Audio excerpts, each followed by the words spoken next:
ఎక్కువ విషయాలు నాతో పంచుకున్నారు. ఆయన చాలాసార్లు మాట్లాడే సందర్భంలో ఎప్పుడు కూడా నేను కళ్ళకుంట్లో ఉంటే బాగుంటుంది, ఇంకా అక్కడే పనిచేయాలని నాకుంది.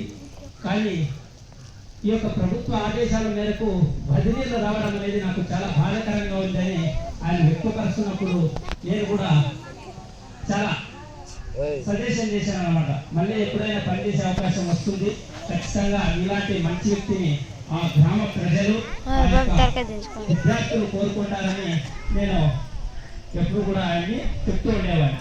ఈ మధ్య కాలంలో ఒక చిన్న సంఘటన జరిగింది రుద్దం మండలంలో. మీరు ఎవరైతే మీ పేరెంట్స్ ఉన్నారో, మీ పేరెంట్స్ మీ విద్యార్థులు స్కూల్కి వెళ్తున్నారు అంతవరకే మీకు తెలుసు.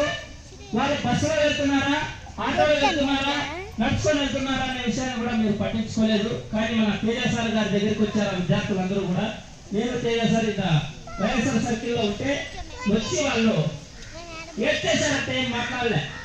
ఇంకా ఎంత ఎమోషనల్ గా కనెక్ట్ అయి ఉంటారో చూడండి ఒకసారిగా అని నేను కూడా వెంటనే ఆ యొక్క విషయం పైన స్పందించి అక్కడ ఉండేటువంటి మీడియా వాళ్ళని పిలిపించి ఫోటో తీసి దాన్ని వెంటనే బస్సు వచ్చే విధంగా ఏర్పాటు చేయాలి అని మా వరకు మేము తేజ సారు పోరాడారు. దాన్ని మీరందరూ కూడా పెద్దలు గమనించాలి. ఎందుకంటే మీ పిల్లల కోసం మీరు ఎంత కష్టపడితే అది మీరు వాళ్ళు కళ్ళకు చేస్తున్నటువంటి శ్రమ. ఒక ఉపాధ్యాయుడిగా వృత్తిని నిర్వర్తిస్తున్నప్పుడు ఏదైనా సహాయం చేస్తే అది తన యొక్క డ్యూటీ. కానీ ఆయన ఎక్కడున్నా కూడా ఈ గ్రామానికి ఒక శ్రేయోభిలాషిగా తన సేవలను అందిస్తూ ఉన్నటువంటి మహా వ్యక్తి అని చెప్పవచ్చు. మరి అంతేకాకుండా ఆయన యొక్క ఘనతని మీకు తెలియపరిచే దాని కోసం ఒక చిన్న 2 నిమిషాలు ఆయన గురించి మనం తెలుసుకున్నాం. ఎందుకు ఇంత చిన్న వయసులో అంత గొప్ప స్థాయి, అంత గొప్ప వ్యక్తి అని వాళ్ళ గురువులు కూడా పొందే స్థాయికి ఎదిగారు అంటే అది ఏంటి అని మీకు క్వశ్చన్ మార్క్ ఉంటుంది. అది ఏంటో నేను ఇప్పుడు మీకు తెలియజేస్తున్నాను.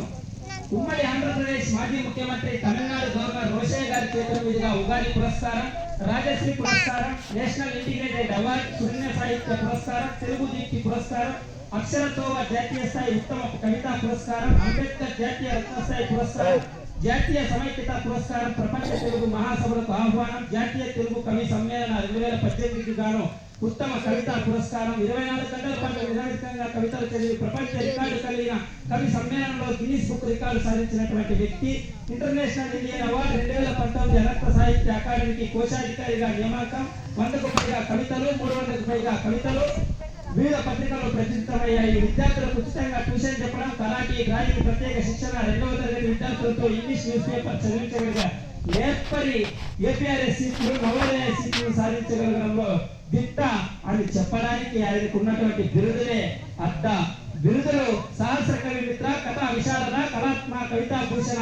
ఇంత ఘనతని సాధించిన వ్యక్తి మన మధ్య ఉన్నారంటే ఆయన మన కరతార ధ్వనులతో గట్టిగా అలాంటి వ్యక్తి మధ్య మనం ఉన్నామని చెప్పుకోవడానికి మనం ఒక్కసారిగా గర్వించాల్సి వస్తుంది.